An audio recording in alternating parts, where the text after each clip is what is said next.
Hey everyone, we just got back from Peoria, and I am here to break down for you the deck I play to go undefeated in Swiss and finish 5th place overall at the Peoria Regional, and winning a Luffy as well. So hopefully my tips and tricks will help you, and hopefully you enjoy this deck list. So we're gonna start with the Nami package. So right now in the meta, everyone is either playing Strawbeard or Boatbeard.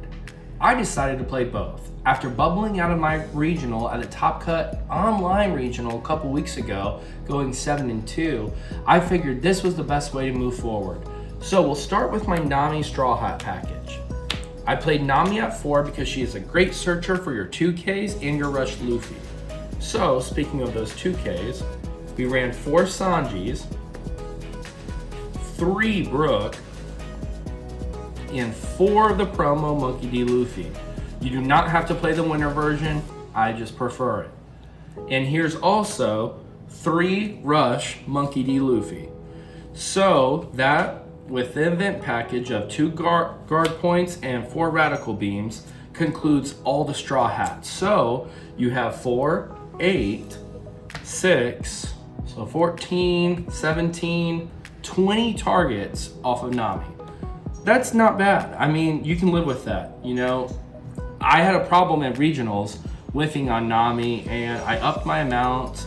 I added in Brook, and it really worked well for the tournament. And the great thing about these 2Ks too is like Sanji can be a swinger. You know, I don't know how many times I use Sanji in the event to take a life and activate Boat. And that was such a huge play and pivotal in some of my games. As well as Monkey D. Luffy here, you attach 2 Don, he's a 7K. Brook gives 2 Don to a character. These are playable characters, and when you're swinging into a 5 life leader, this can make the difference of playing down a easy to cast character, doesn't cost much mana, and you can leave your Don up for your event cards. Rush Luffy, maybe the best red card in the game. Just gets through everything, gets through Marco, Borsellino, anything. You know, it's just a problem solver. That really concludes the Straw Hats. Now for the Whitebeard package, we'll start with our Vista. I only ran 2 for the event, and honestly, I don't know if I needed even 2. Running 4 Atmos, that's my vanilla. Running 4 Marco, one of the best cards in the deck.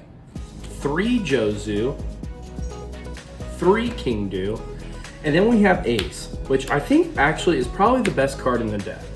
You can use this card to clear board, to just really dominate your 7-8 Don curve, okay? And this is such a huge body, it gains rush, it minuses 3 to 2 characters.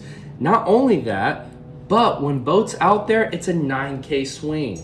This is so huge, and it's such a problem for your opponent. They can't really swing into it well, so the chances of them removing this ace are slim to none. And second off, it's just such a good body to have offensively. Like I said, I use this almost like a 10-drop Kaido. I will clear board knowing that they only have their leader left. For example, I did that against a Dofi player who was a great player, Pac-Man, for those who follow him on YouTube or know him. I believe we played in round 6 or 7. And it's on the stream. You can check Stage 0's stream. And it was a really good game, but this card right here coming down, then the 9-drop Newgate, which I run at 3. This is uncommon for Boatbeard. So here's the thing. You can drop Newgate. If you have like an Ace on board and Marco on board, you just have too much, you know what I mean? So they can't go into your life. That's the beauty of Newgate. You're making your leader 8K, you leave 1 up for either a guard point or a radical, and you know you have the 2Ks to get out the biggest swing possible.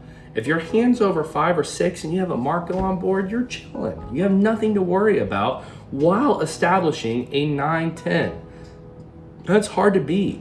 That's so tough in such a big body with the Nico Robin effect. And lastly, we have 3 Moby Dick, which was the deciding factor in all mirror matches. I cannot say enough the importance of this card. I understand a lot of people were down on Moby Dick. There is the ban coming. Everyone's playing Strawbeard, but this beats Strawbeard. If you want to beat Strawbeard, all you have to do is play this card. and find it. You know, I ran it at 3, and I think I'd stay with that. You know, I have no regrets. Going undefeated in Swiss, everything felt so good. Top 16, I went 2-0, and then top 8, I just played into a bigger boat deck. He ran no Luffy, he ran no Nami, he ran nothing but Whitebeard pirates, and he was all in on boat. So he definitely had the edge in the mirror. Congrats to him. But this deck was the perfect choice for me for the Peoria Regional, and it also was the deck Evan chose to use after our play testing. He just struggled so hard to beat this deck, and he decided this was the best meta call. You know, he thought I really had something here for the format, and he went 8-1. So the deck went 17-1 in Swiss. It got Evan a top 16 finish as well as an invite, and I can't say enough for how well this deck finished.